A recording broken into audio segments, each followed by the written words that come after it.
Oke, Assalamualaikum warahmatullahi wabarakatuh. Kali ini kita akan belajar menghitung holding period return dari mutual fund atau biasa kita sebut reksadana. Oke, sekarang kita belajar cara menghitung holding period return dari reksadana ya. Nah, contohnya Siska Kol pada tahun lalu dia berinvestasi pada reksadana saham berbeban atau lot fund ya. Nama reksadananya Markicop atau mari kita coba. Siska Kol membeli sebesar 50.000 lembar ya.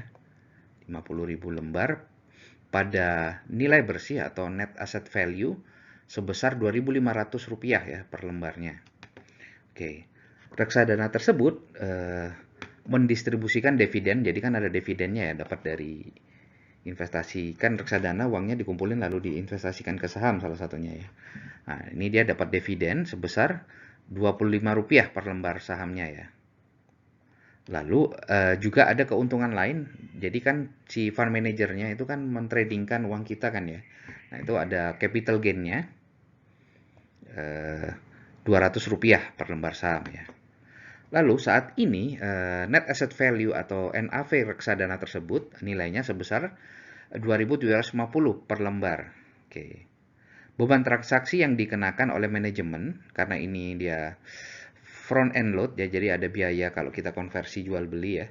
Itu sebesar 2% di sini di contoh soal ini. Oke.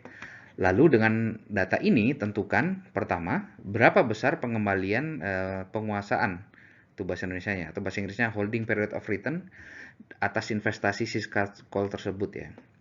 Lalu yang kedua, jika pengembalian pasar saham atau ISG pada tahun tersebut 10%, apakah kinerja manajer investasi reksadana Markicop ini baik atau buruk? Oke, berikan penjelasan ya. Oke, pertama mungkin teman-teman udah tahu ya kalau di saham kan ada capital gain, ada dividen ya. Nah kalau di reksadana ini ada satu lagi tambahannya yaitu selisih dari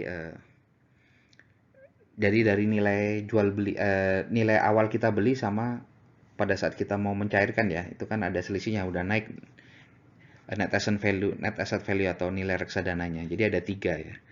Itu mungkin yang teman-teman harus lebih hati-hati. Jadi kan reksadana itu dikelola oleh fund manager. Si fund manajernya ini dia tradingin sahamnya. Kalau diantaranya kan ada saham juga ya, bisa juga pasar uang atau macam-macam. Contoh yang ini di reksadana saham ya. Jadi dia di tradingin dapat kadang kalau yang diinvestasi dapat dividen, kalau ini trading dapat capital gain. Selain dua ini yang seperti di saham, kan harga reksadananya tuh naik turun juga NAV-nya ya. Nah, itu dapat untung lagi dari situ. Tapi jangan lupa ada kelemahannya juga. Kelemahannya adalah yaitu ada front end load-nya itu apa? Fee, admin fee-nya itu oleh manajemen di charge 2% ya kalau kita kembali ke rupiah lalu nanti mau beli lagi kena lagi kayak gitu. Oke, sekarang kita hitung ya yang pertanyaan pertama. Oke, kita bahas aja langsung. Oke. Ya, non fact-nya adalah pertama reksadananya 50.000 lembar ya. Lalu kedua NAV net asset value pertama awal itu 2.500 dan waktu mau mencairkan dia udah naik ke level 2.750. Ini udah untung sendiri ya.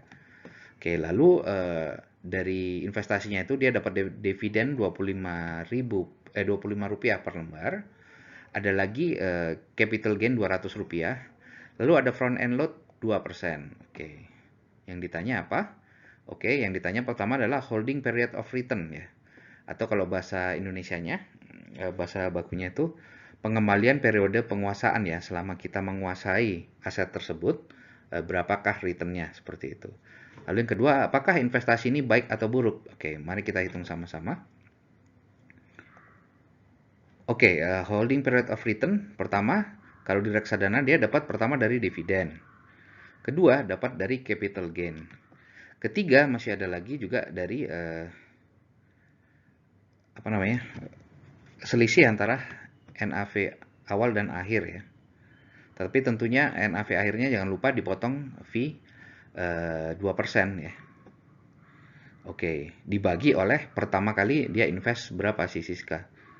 Oke, di sini kita tahu dividennya ada Rp25, capital gain-nya dapat 200. Oke, lalu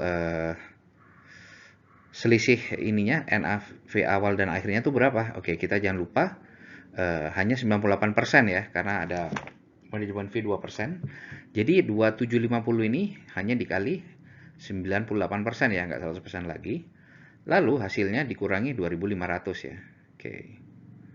Akhirnya kita dapat 25-nya tetap 200. Nah, ini 98%-nya adalah 2695 dikurangin 2500, akhirnya kita dapat angkanya hampir 17% ya. 16,98%. Oke, pertanyaan berikutnya adalah apakah investasi ini baik? Oke, mungkin kita bisa bandingkan sama return-nya indeks IHSG ya. Oke, karena di soal kita tahu IHSG return-nya 10%, sementara reksadana market cap ini 17%, let's say. Jadi kinerja dana reksa market cap ini adalah masuk kategori baik ya, karena dia lebih bagus dari return IHSG. Mudah-mudahan cukup jelas ya. Terima kasih waktunya. Wassalamualaikum warahmatullahi wabarakatuh.